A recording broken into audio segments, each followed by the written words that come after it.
Bom, eu tenho idade, acho que para ser filho da maioria de vocês. Você me escuta bem? Se não, se joga para cá, tá bom? E é bom isso, porque talvez vocês possam ouvir alguém como filho falando, né? Coisas que talvez vocês nunca ouviram dos seus filhos, né? Coisas que talvez vocês precisassem ouvir, ou coisas que talvez eles estejam precisando ouvir de vocês, como eu precisei ouvir sendo filho.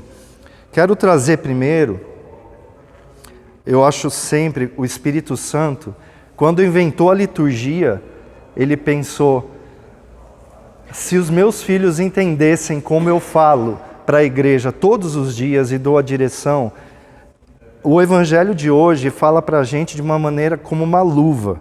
Não sei se alguém de vocês já leu hoje, mas ele diz o seguinte, ó.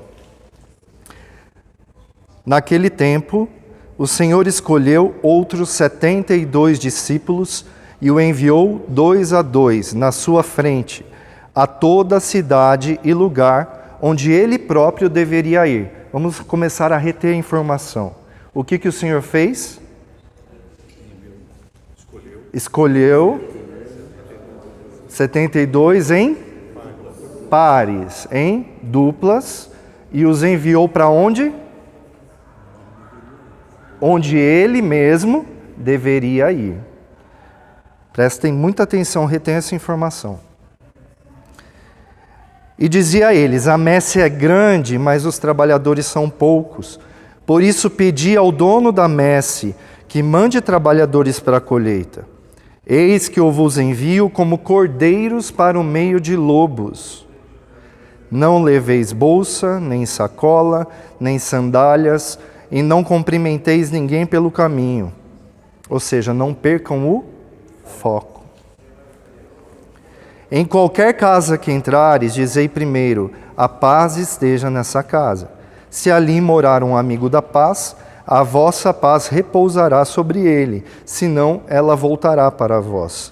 Permanecei naquela mesma casa, comei e bebei do que tiverem, porque o trabalhador merece o seu salário. Não passeis de casa em casa. Quando entrardes numa cidade e fores bem recebidos, comei o que vos servirem, curai os doentes que nela houver, e dizei ao povo, o reino de Deus está próximo de vós. Qual foi a primeira informação que a gente reteve? Ele enviou para onde ele mesmo deveria ir. Para fazer o quê? Para curar. Curar os doentes. Ou seja, o Senhor Jesus desejava curar os doentes daquela cidade, mas ele não foi, ele enviou os discípulos. Mas quando entrardes numa cidade e não forem bem recebidos, saindo pelas ruas dizei, até a poeira de vossa cidade que se apegou nos nossos pés, sacudimos contra vós. No entanto, sabei que o reino de Deus está próximo. Eu vos digo que naquele dia, Sodoma será tratada com menos rigor do que esta cidade. Palavra da salvação. Por que tem a ver conosco nessa noite essa palavra? Na verdade, eu não vim aqui como alguém que vai ensinar. Não vim como um professor, eu vim despertar vocês para algumas realidades que talvez a gente esteja negligenciando há algum tempo. Elas estão na nossa frente, mas nós não conseguimos identificar. Eu vejo nessa leitura, nesse evangelho, o Senhor dizendo, casais, eu constituí vocês como duplas de missionários para irem aonde eu mesmo deveria ir. Ir aonde eu mesmo deveria estar. Ou seja, não esperem que o Senhor faça trabalhos que vocês devem fazer. Não esperem que Jesus resolva problemas que vocês têm a capacidade de resolver. Muitas vezes a gente ora errado. A gente ora jogando nas mãos de Deus responsabilidades que são nossas, que Ele já nos deu com os nossos estudos, com as nossas competências, com a nossa saúde, com o nosso know-how adquirido, com os nossos bens. né? E talvez tenha chegado a hora de vocês, como igreja, essa igreja que vai em nome do Senhor e tem a autoridade dele para agir e curar, talvez tenha chegado a hora de vocês entenderem que a resposta da oração das pessoas está nas suas mãos, está no seu bolso, está no seu coração, está nas tuas palavras, né? Os jovens, como a gente estava falando, os jovens estão se matando, os jovens estão sem sentido, os adultos estão sem sentido. Quantos idosos estão enchendo agora salas de bingo por aí? Eu sou ali da São Judas. Abriu há menos de um ano um bingo do lado da igreja, lotado, abarrotado, 24 horas por dia. Na maioria de idosos. Por quê? Porque perderam o sentido da sua vida interiormente. Quando a gente perde o sentido da vida em nós mesmos, automaticamente o nosso instinto de sobrevivência vai o quê? Eu preciso de um sentido para a minha vida. E aí a gente começa a se projetar para fora, né? Claro que a gente não pode generalizar, eu não sou médico, eu não vou falar da depressão como um médico falaria, eu não sou psiquiatra, não vou falar como psicólogo, porque eu também não sou psicólogo, não vou falar como padre, vou falar como alguém que passou pela depressão, eu tive depressão, e vou dizer o que me ajudou a sair dela.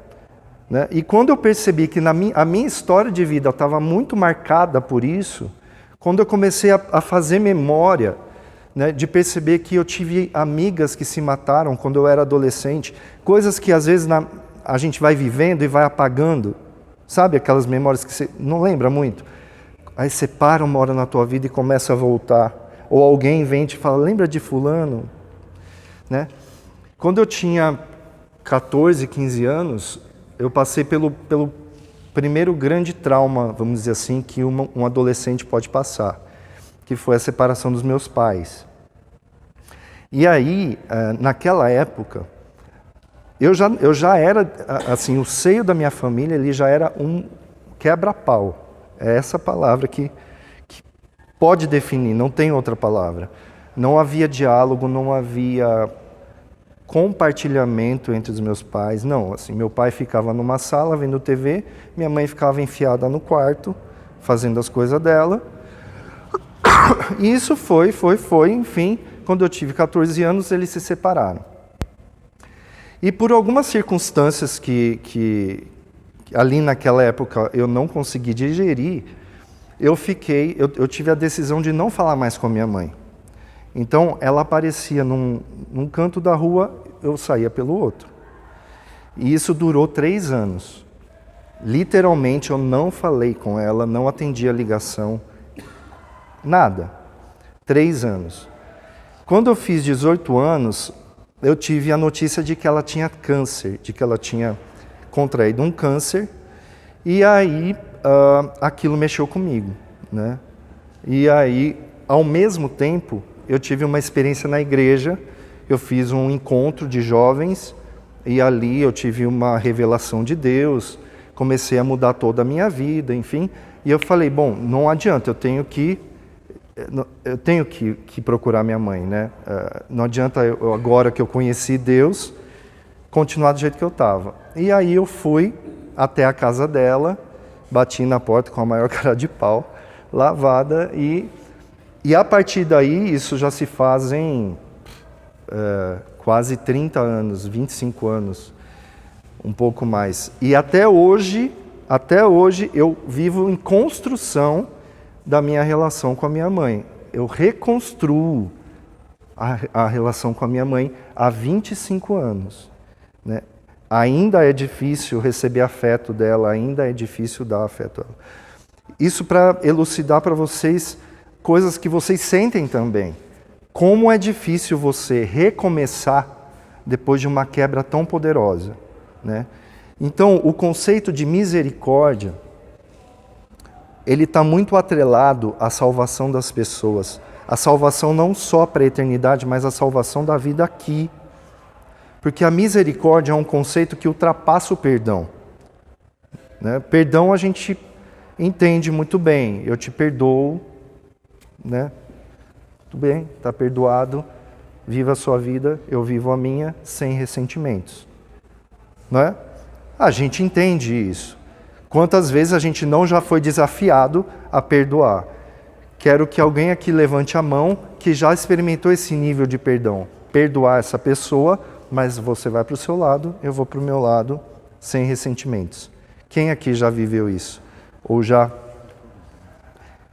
A misericórdia, ela subverte a nossa mente porque ela nos constrange a não só apertar a mão e dizer, tudo bem, águas passadas, mas não, vem, vamos caminhar de novo. A misericórdia, ela necessariamente obriga cada um a dar uma segunda chance, né? Mas nós não fomos educados para isso. Nós não fomos educados a dar segunda chance para ninguém.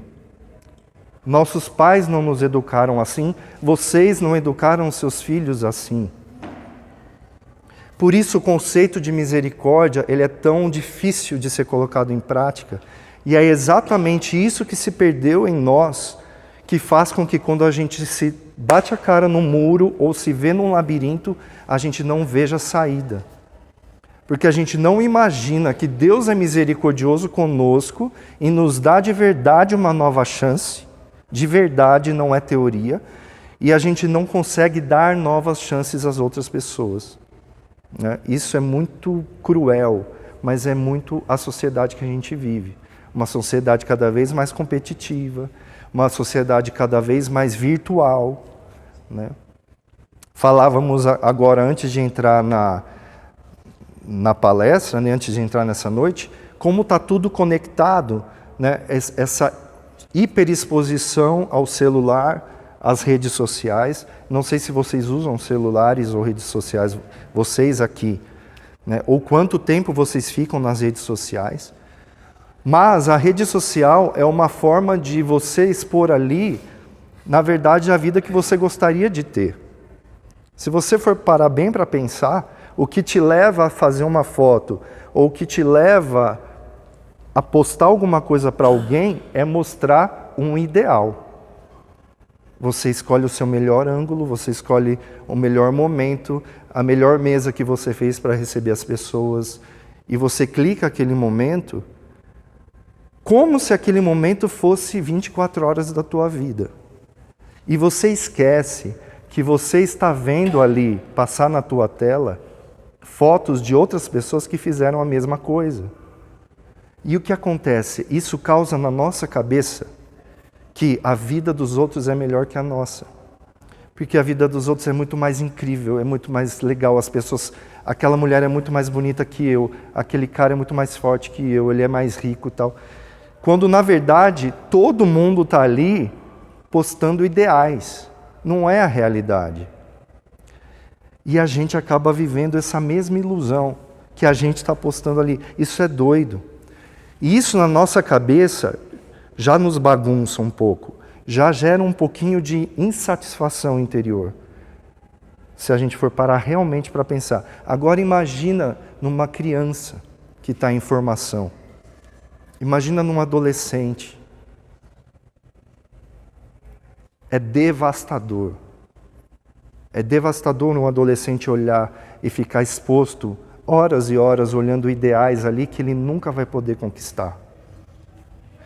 Por que isso? Porque nós estamos num mundo que não tem mais heróis. Não tem aquela música do Cazuza? Meus heróis,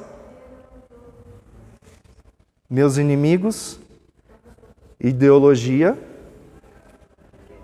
Todo mundo quer uma ideologia para viver. Mas quando essa galerinha, essa molecada, ou nós mesmos olhamos ao nosso redor e não temos mais ideologia, fala a verdade, se quando você vê a notícia de um padre pedófilo, o que gera no teu coração? Né? Não parece que cai um castelo assim, e que você tem que recolher dentro de você razões e razões e razões e razões, falando, não, foi ele. É um fato isolado. Mas não acontece isso? Ou não? Quando você vê alguma coisa né, você se espelhava numa pessoa, aquela pessoa te decepcionou, nosso mundo cai. Por quê? Porque desde a Segunda Guerra Mundial, aconteceu uma coisa no mundo que a gente não para pensar que nós somos fruto disso. São 3 marcos muito importantes que fizeram nós sermos o que nós somos hoje, como sociedade e como indivíduos. Começou com a Revolução Industrial, depois veio a Segunda Guerra Mundial, a Primeira e a Segunda Guerra Mundial, e depois veio o feminismo. 1968, vamos queimar o sutiã, sexo, drogas e rock and roll, e por aí vai. Foram 3 marcos importantes que vocês viveram, alguns de vocês mais, outros menos, que fizeram as coisas chegar aqui como estão hoje e nós aqui. O que a Revolução Industrial fez?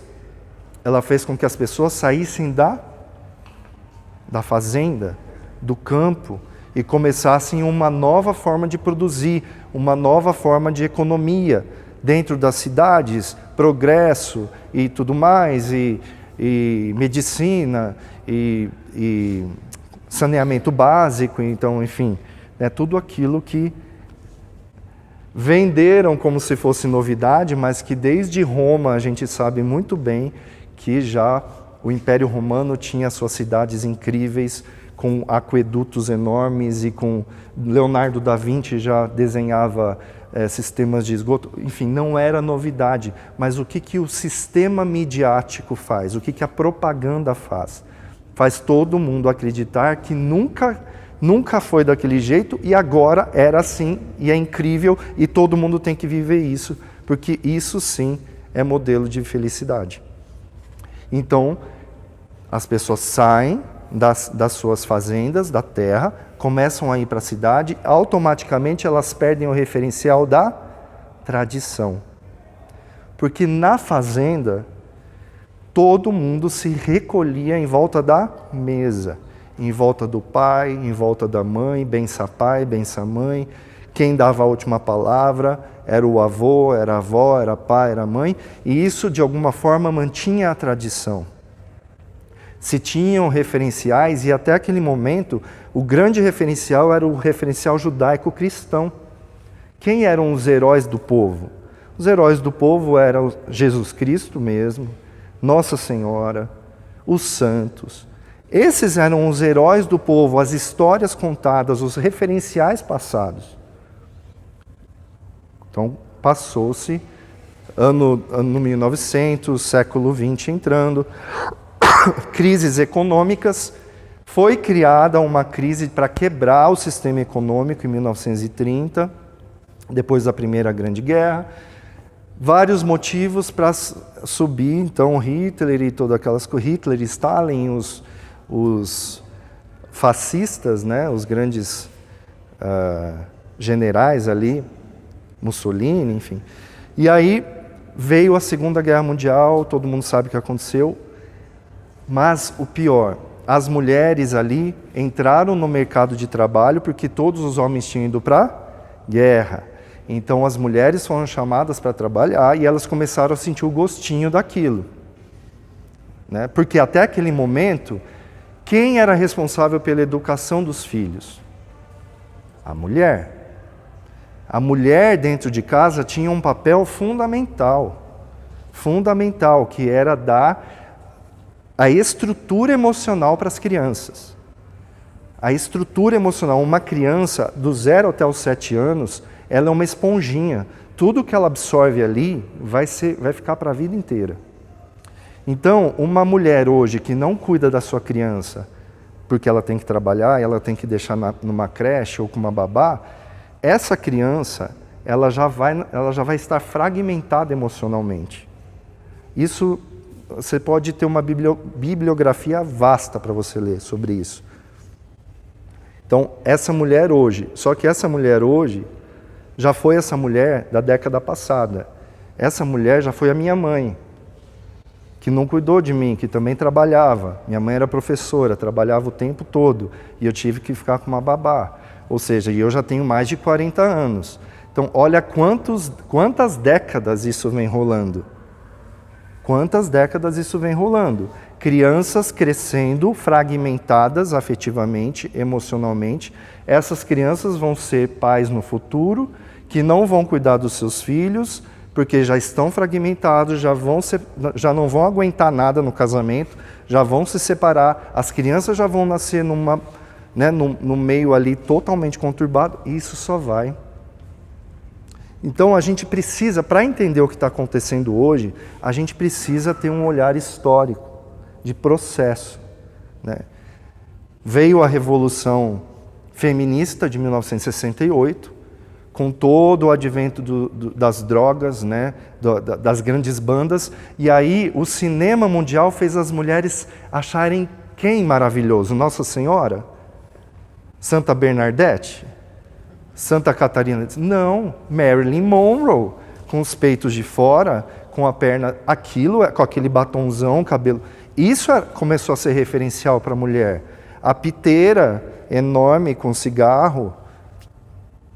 Vocês entendem como a propaganda, as revistas, furtivamente vão comendo todos nós pelas bordas, e o efeito social em longa escala, cascata, ele vai acontecendo? Não sei se vocês conseguem puxar o raciocínio que eu quero trazer, né? E é lógico, toda a indústria foi mudando, todas as músicas foram mudando, os temas das músicas. Isso é óbvio, se você pegar o tema de qualquer música pop hoje.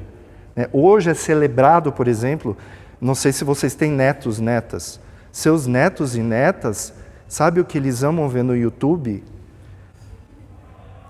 Videoclipes de meninas que falam em se matar. Isso são os mais vistos do YouTube, mais vistos, o que tem maior visualização, que está lá na crista da onda.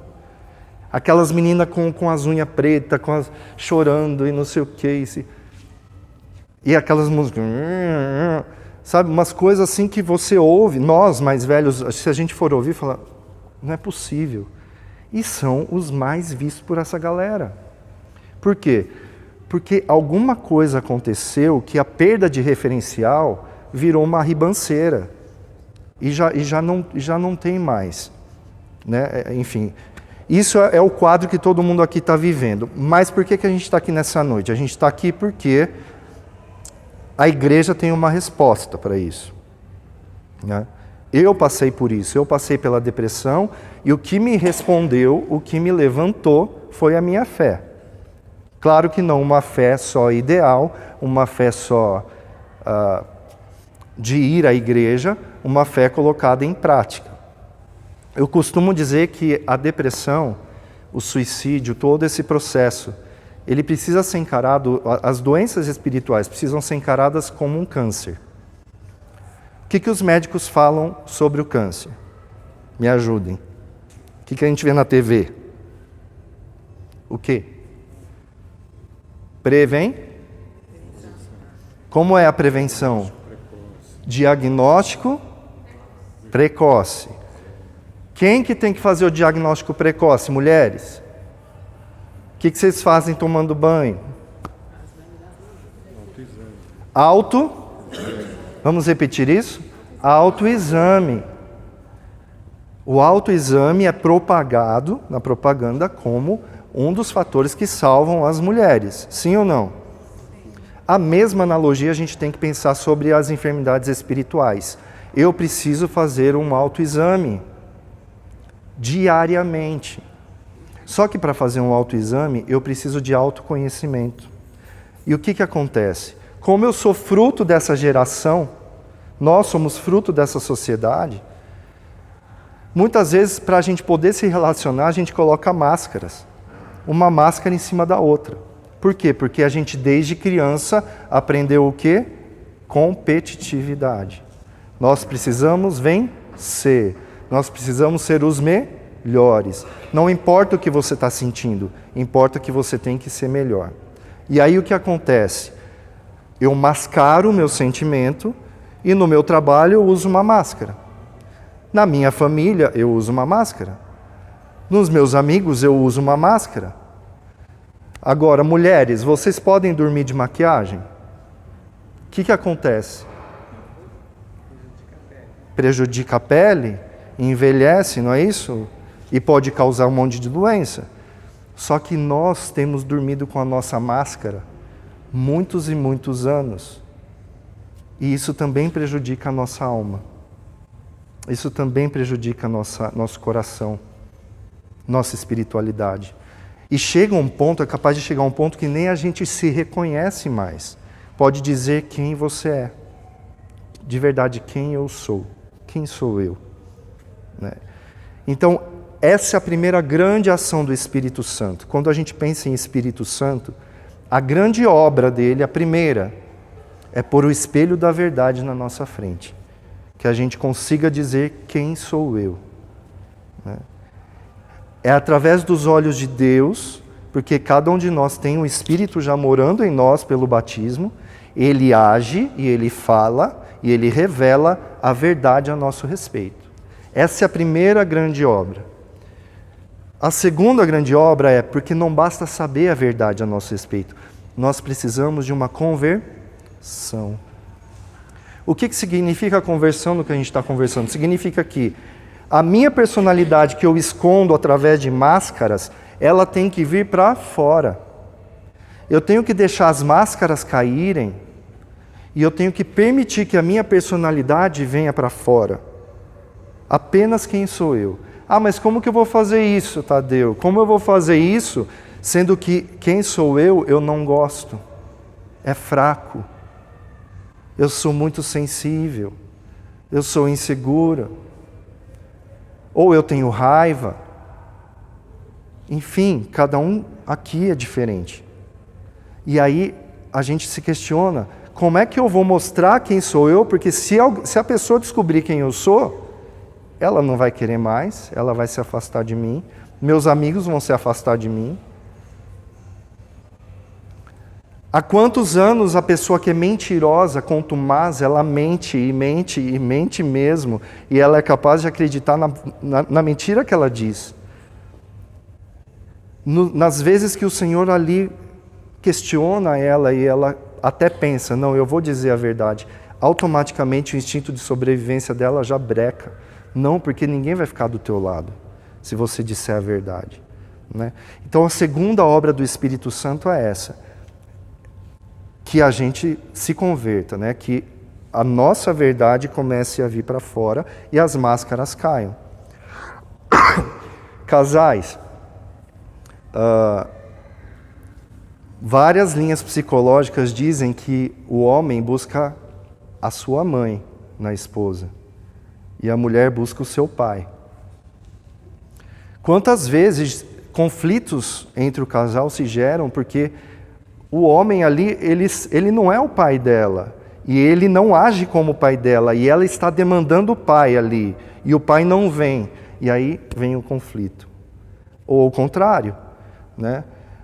O homem quer ser mimado pela mulher como a mãe mimava ele, e a mulher não mima, porque ela não é a mãe, e o homem está ali demandando a mãe, e a mãe não vem, e aí vem conflito. Porque está tudo bagunçado. Está tudo bagunçado.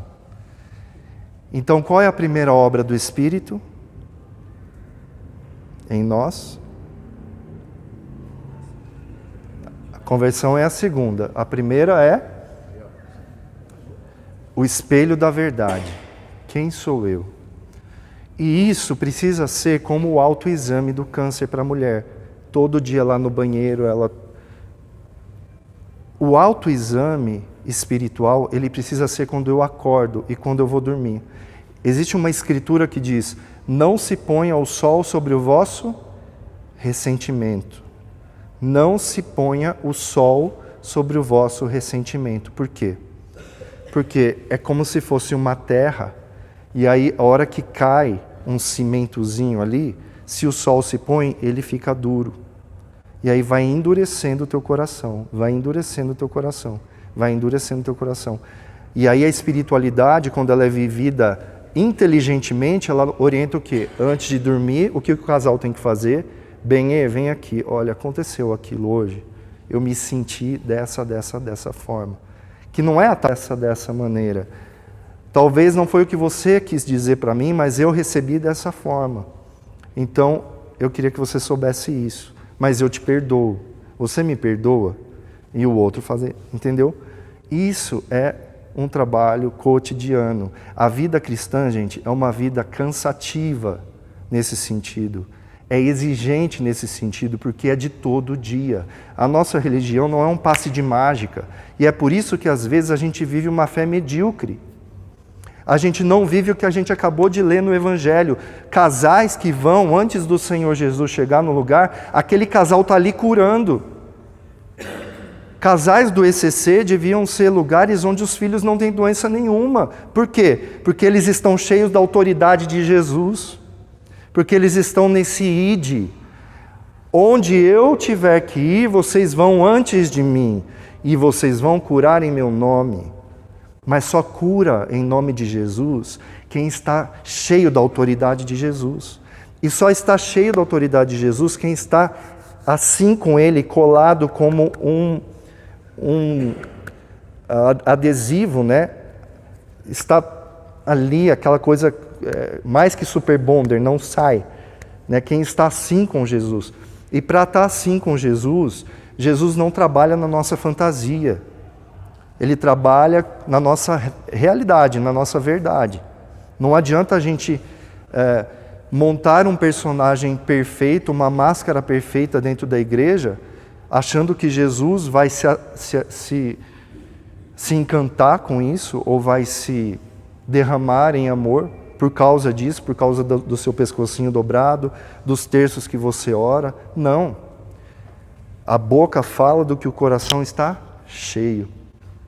E Deus vê o nosso coração, Ele é o único que vê o nosso coração. Por que que então nós estamos aqui nessa noite? Porque a gente precisa chegar nesse lugar de cura das pessoas, de cura dessa geração. Não adianta mais esperar de padres, não adianta mais esperar de bispos, porque Jesus nunca esperou. Jesus não pegou os sacerdotes, os sumos sacerdotes. Ele não escolheu, ele escolheu o povo. Ele escolheu quem ninguém dava valor. O que Nossa Senhora cantou naquele Magnífica. Manifestou o poder do seu braço, desconcertou os corações soberbos e elevou os humildes. Não é isso que ela cantava? Essa é a metodologia de Jesus. Ele só está esperando pessoas que estejam dispostas a rasgar o seu coração de verdade, não mais a máscara, e a todo dia fazer esse autoexame. Quem sou eu? Quem sou eu de verdade? E a partir do quem sou eu, conseguir ver todas as máscaras que você usa para sobreviver e perceber que elas caem, que elas não têm serventia. Elas não têm valor diante do poder de Jesus, porque São Paulo falava isso. Quando eu sou fraco, aí é que eu sou forte. Quando a gente percebe que o Espírito Santo nos cura interiormente daquilo que machuca, daquilo que a gente rejeita, Ele nos cura daquilo que a gente abomina, dos nossos traços de personalidade mais vis, mais desprezíveis. Ele nos cura disso. Ele cura a nossa autoimagem de uma maneira que a gente não tem medo de ser. Por exemplo, eu poderia ficar refugiado naquilo que eu não tenho. Por exemplo, eu não tenho uma eloquência de palestrante ou uma voz de palestrante. Mas eu não paro nisso, porque isso para mim é máscara. O que me importa é aquilo que está dentro de mim e que eu sei que está dentro de cada um de vocês também. É o mesmo Espírito que está em busca do quê? De viver essa autoridade espiritual. De viver essa autoridade espiritual que o Senhor prometeu e que a gente não tem vivido. O Senhor falava, vocês vão fazer coisas maiores que eu fiz. E o que Jesus fazia? Curava, ressuscitava, libertava. Alguém aqui já ressuscitou alguém? Sim? Já curou alguém pelo menos? Dor de dente, vai.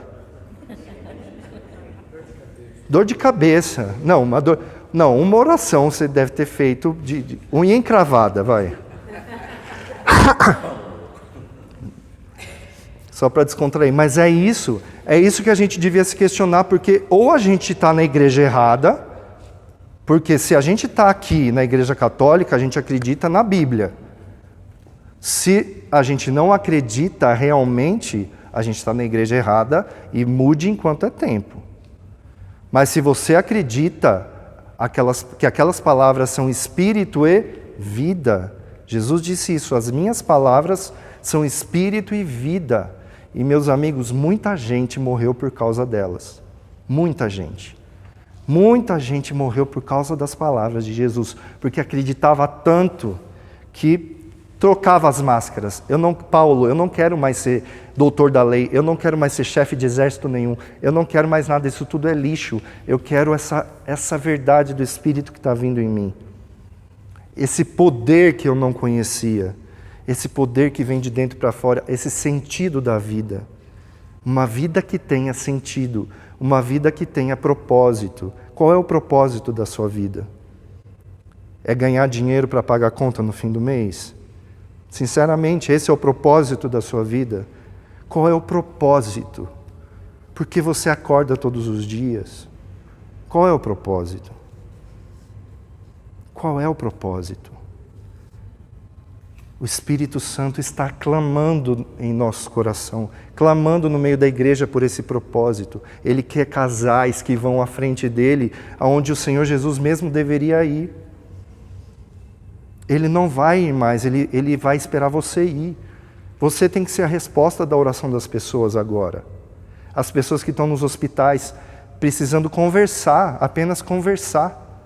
Você sabia que a depressão, voltando agora no assunto, a depressão e o suicídio poderiam ser evitados se a pessoa encontrasse alguém que ela pudesse confiar e ser ela mesma.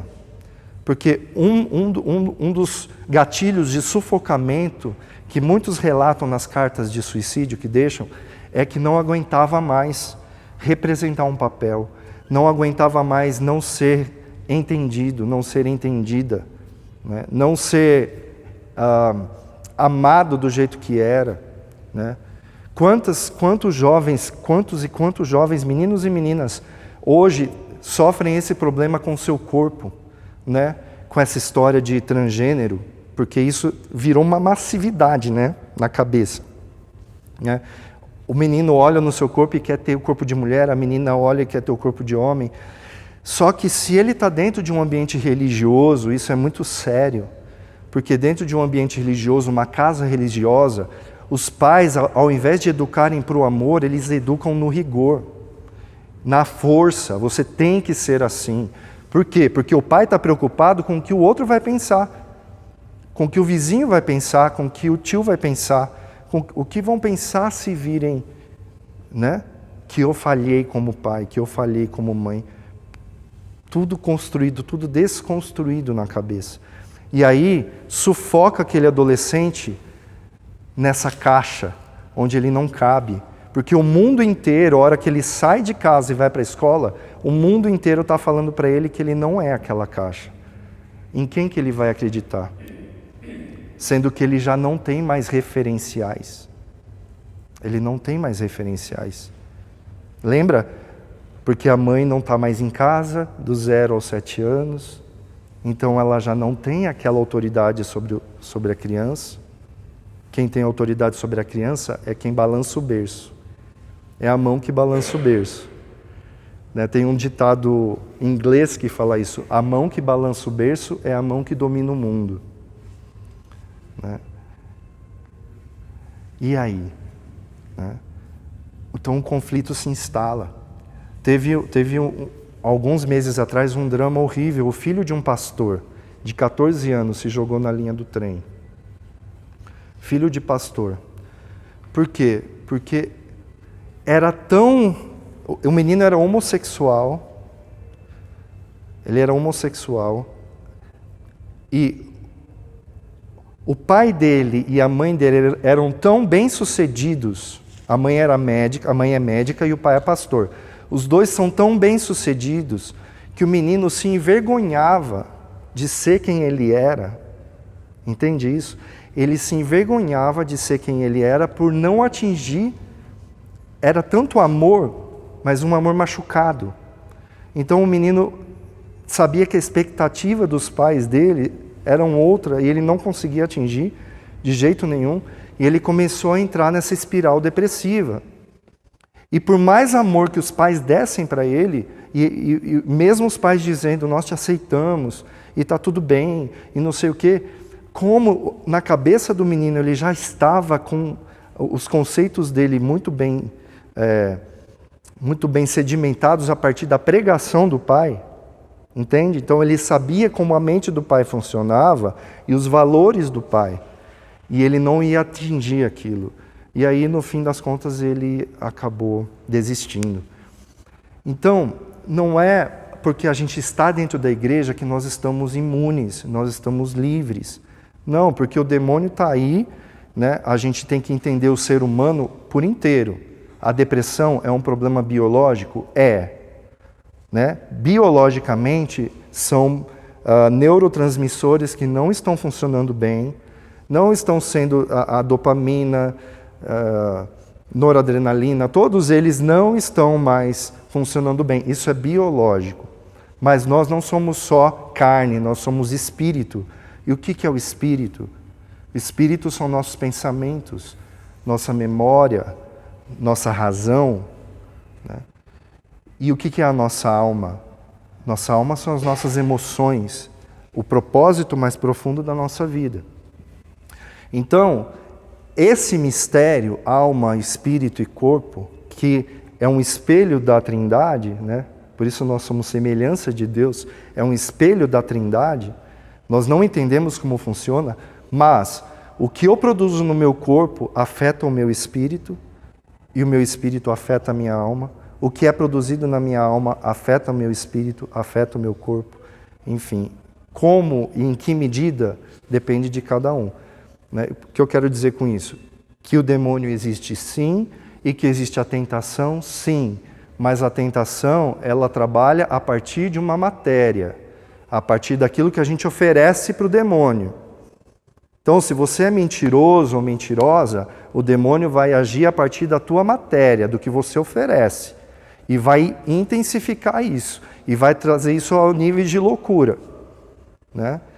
Então, não dá para jogar tudo nas costas do demônio. A gente tem também responsabilidade sobre isso. Mas nós temos uma arma de combate deixada por Jesus.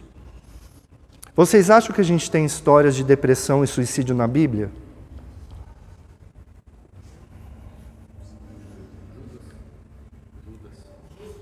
Judas. Quem mais?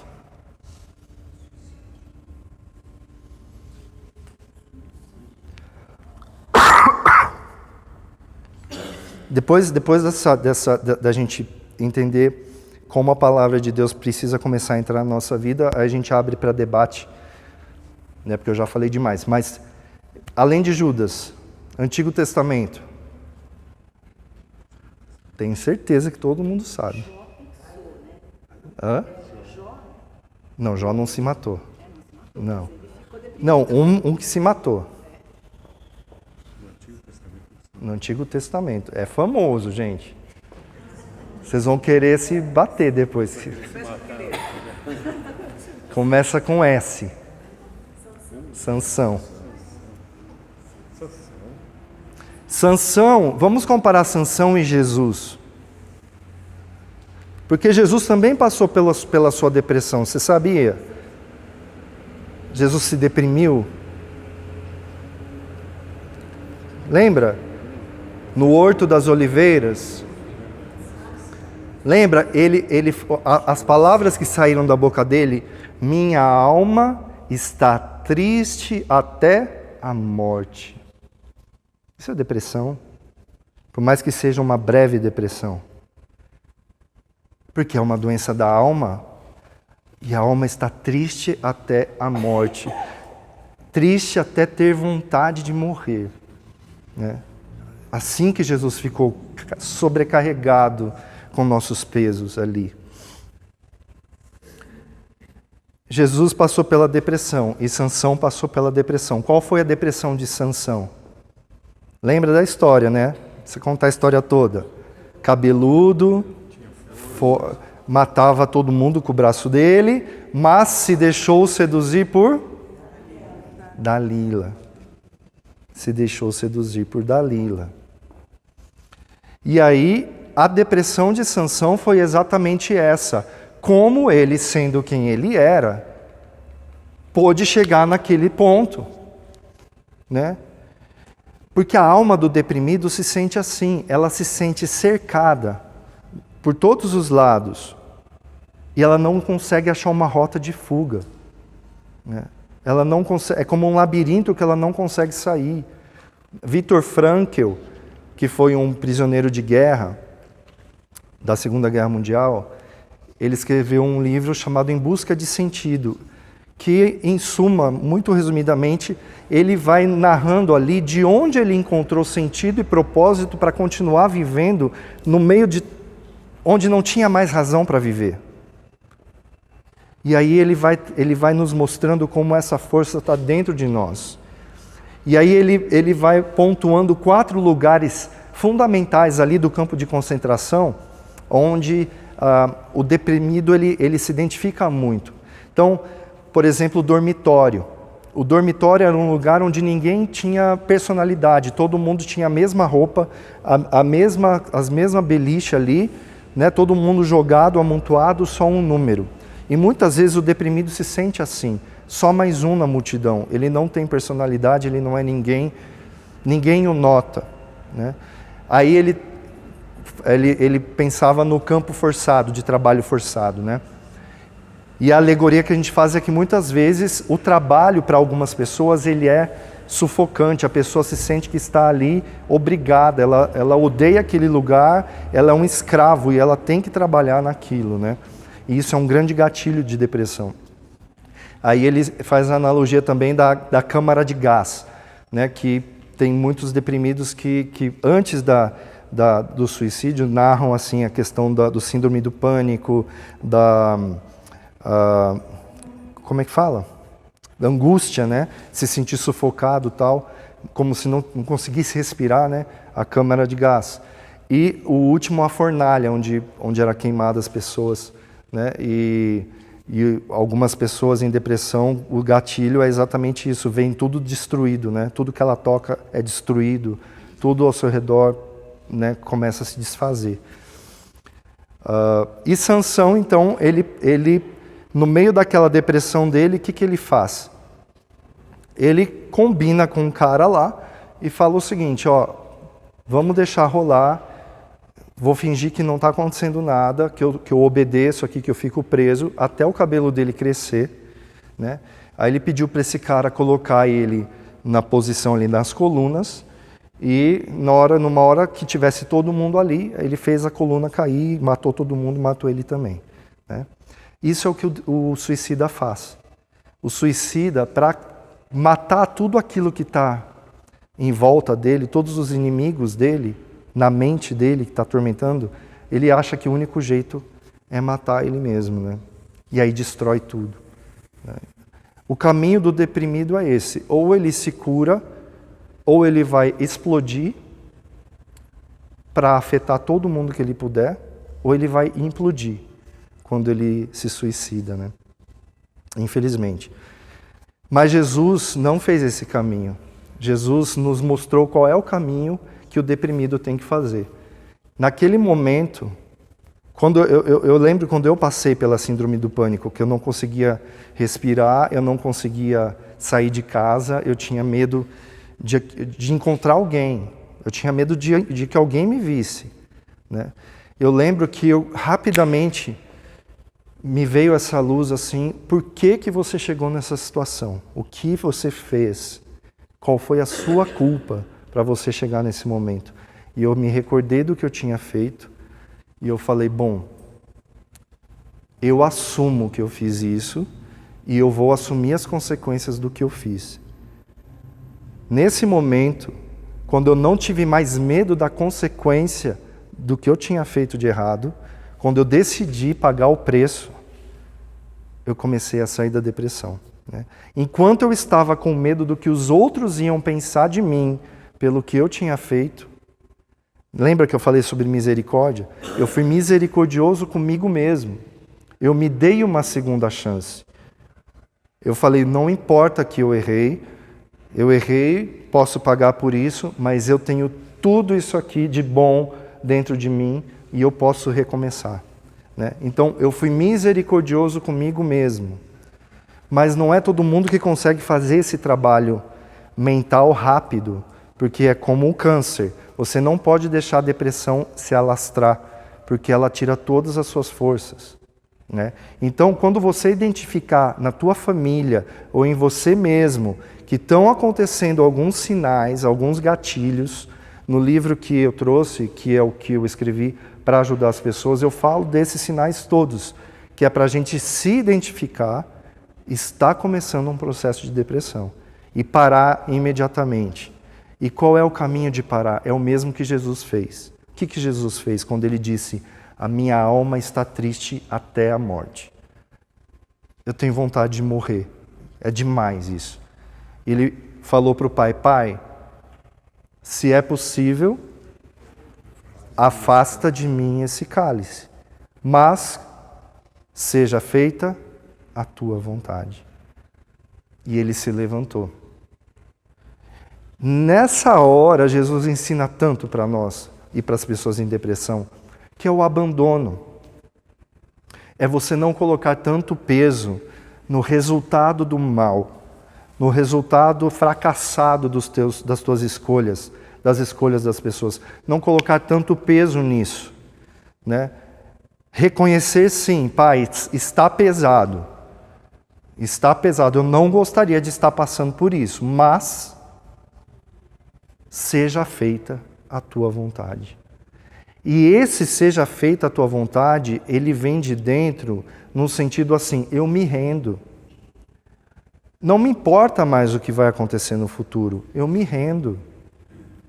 Está tudo bem. O que o Senhor permitir que aconteça está bem. Então eu transformo o meu medo em confiança. Isso é fé. Isso não é fé teórica, isso é fé concreta. É fé que te dá uma segunda chance de você levantar, de você erguer a cabeça. E aí, fé concreta que eu digo é, as pessoas podem te bombardear, as pessoas podem continuar te acusando, mas dentro de você está essa certeza. Seja feita a tua vontade. E aí a gente começa a viver aquilo que Jesus falava: vinde a mim, vós todos que estáis cansados e sobrecarregados com os pesos dos seus pecados, com o peso da sua história, com o peso da sua culpa. Eu não sei quantos anos vocês têm, mas cada um de nós carrega esse fardo das nossas escolhas que nos fizeram chegar até aqui. Com a roupa que a gente está, com o corte de cabelo, com o carro que eu vim, tudo foram escolhas. E para alguns de nós elas são como um fardo. E Jesus continua convidando: vinde, vinde a mim, vinde a mim. Vinde a mim porque você joga sobre mim e eu sei o que fazer com isso, você não sabe. Eu sei o que fazer com isso. E eu tenho um jugo sobre você que é leve. O que é jugo, vocês sabem? Quem aqui é do sertão? Quem é do sertão? O que é o jugo? O jugo é aquele negócio que vai de um boi para o outro no pescoço assim, aquela madeira, daí fica aqui no pescoço do boi, e quando um boi vira, todos os outros viram junto. Isso é jugo. E o que Jesus está querendo dizer? Que Ele quer direcionar a nossa vida. Quando Ele disser para, você para. Quando Ele disser vira para a direita, você vira. Quando Ele disser acelera, você acelera. Não é mais você que dá as regras. Não é mais você que dá as regras. Né? Isso é possível? É, mas precisa de uma decisão interior. E como eu vou saber quando Ele fala para eu ir, para eu parar, para eu ir para frente, para eu ir para trás? Como é que eu vou saber? Ele vai ficar falando no meu ouvido? Ele vai aparecer na minha frente? Como eu vou saber? Através de uma coisa que todo mundo tem empoeirado, talvez, dentro de casa, chamada Bíblia. A Bíblia é um mapa o mapa do tesouro. Por isso que eu fiz questão da primeira coisa trazer o evangelho de hoje. Para vocês perceberem como, sem vocês programarem, tenho certeza que vocês não programaram um dia de hoje a partir do evangelho. E ele fala para vocês, para casais, para duplas, que o Senhor quer enviar antes dele para curar de depressão, para curar esse mundo deprimido, esses jovens deprimidos, ou até curar vocês mesmos. O casal se curar. O casal para um diante do outro fala, bem, vamos tirar as máscaras. Ainda dá tempo. Quem é você? Quem sou eu? Corajosamente. Né? Por quê? Porque o Espírito Santo fala para nós, fala para a igreja através da palavra. E não tenha dúvida nenhuma, todos os dias, todas as manhãs que você abrir seus olhos e disser, Espírito Santo, hoje eu quero ser guiado por esse jugo de Jesus. Não quero eu decidir, quero ser guiado. Me dá a palavra. Você pode escolher através da liturgia da igreja, que é uma escolha bem certa, que ele vai falar, mas você também pode abrir, se vier uma inspiração, abra em Salmo tal, Provérbios tal, e ele vai falar. E aí você vai ver que dia após dia você vai fazendo escolhas que depois de um ano elas vão fazer sentido, 2 anos, 3 anos, e o seu propósito de vida vai ser outro. De repente você vai descobrir um propósito que não sabia. E tudo vai fazer sentido. Por isso que eu quero partilhar com vocês isso. Tem uma escritura que eu acredito firmemente nisso, eu quero compartilhar isso com vocês. Eu acho que chegou o tempo da igreja parar de inventar coisas, de inventar a roda, que já foi inventada, né? De ficar inventando oração nova, novena de não sei o quê e tal, que não serve para nada. Não serve para nada. Jesus é o modelo. Tudo que ele viveu é a receita para a gente copiar e viver, não precisa reinventar. E como o Senhor venceu o demônio? Como é que Jesus venceu o demônio? Quem lembra aqui? Onde foi? Onde ele estava? No deserto. Como é que ele venceu o demônio? Com a palavra. Né? O demônio veio com tentações específicas para ele. Poder, fama, riqueza, tal. Provar que Deus o amava, enfim. Eram tentações de Jesus, né? Específicas para ele. Ele ficou fazendo novena?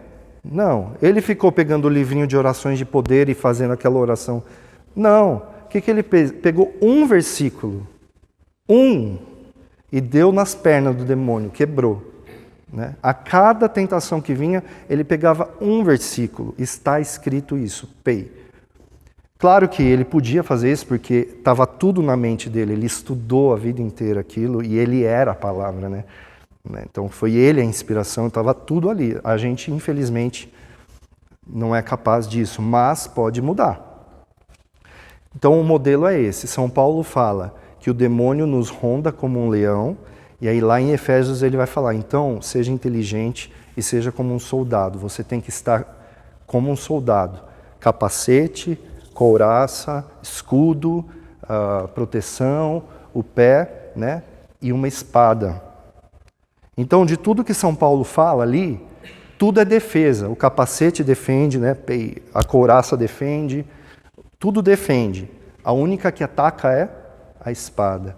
E às vezes a nossa vida cristã está sendo medíocre, a nossa oração está sendo medíocre porque a gente só vive pedindo para Jesus, Senhor, me defende, me salva, me cura, me ajuda, e não sei o quê, socorro, tal, né? Como você está se defendendo o tempo todo. Quando a gente tem algo para atacar e não está atacando, que é a espada, né? A espada do Espírito, isto é, a palavra de Deus. Quem fez isso primeiro? Jesus. Deu certo? Deu. Então é isso que a gente tem que fazer. Então a gente tem que ser homens e mulheres que andam com a palavra o tempo todo. Na bolsa, no bolso, na cabeceira da cama, e tem que ler. Isso tem que estar dentro de nós. Porque na hora que vier a tentação, o Espírito Santo vai fazer você lembrar dessa palavra e você declara e proclama ela. será Cristo. Entende como é simples? A nossa vida cristã é uma vida de imitação. Imitação de quem? De Cristo. Isso é ser cristão, outro Cristo. Então eu tenho que proceder e entender o mundo como ele entendia. Entender as coisas como ele entendia. Me relacionar como ele se relacionava. Para que eu seja cristão, para que eu seja cristã. Não adianta eu dizer para as pessoas que elas têm que viver a vida real e eu ficar no negócio virtual, né? Mas agora eu paguei minha língua. Aí o que eu tive que voltar? Porque a comunidade achou que era o momento de fazer isso. Eu criei um Instagram, um perfil no Instagram, onde todos os dias eu trato esse assunto e é para falar com a molecada, chama Filosofia de Boné. Se você usar o Instagram, segue aí e passa para o teu filho, para os teus netos, que eu vou falando vídeos de 3 minutos, 4 minutos por dia, sobre algum conceito desse. Então eu ponho um boné, que é para parecer mais simples, né? A ideia é que a filosofia não é complicada, e aí eu vou dialogando com essa molecada, e é isso. Então eu estou usando as redes sociais, mas para isso. Então todos os dias eu estou ali porque eu sei que tem uma molecada que fica 24 horas por dia ali, e vai que essa pessoa vê o vídeo, né? Então, se você usar Instagram, pega aí, Filosofia de Boné, e passa para o teu filho, passa para os teus netos. Já pegou?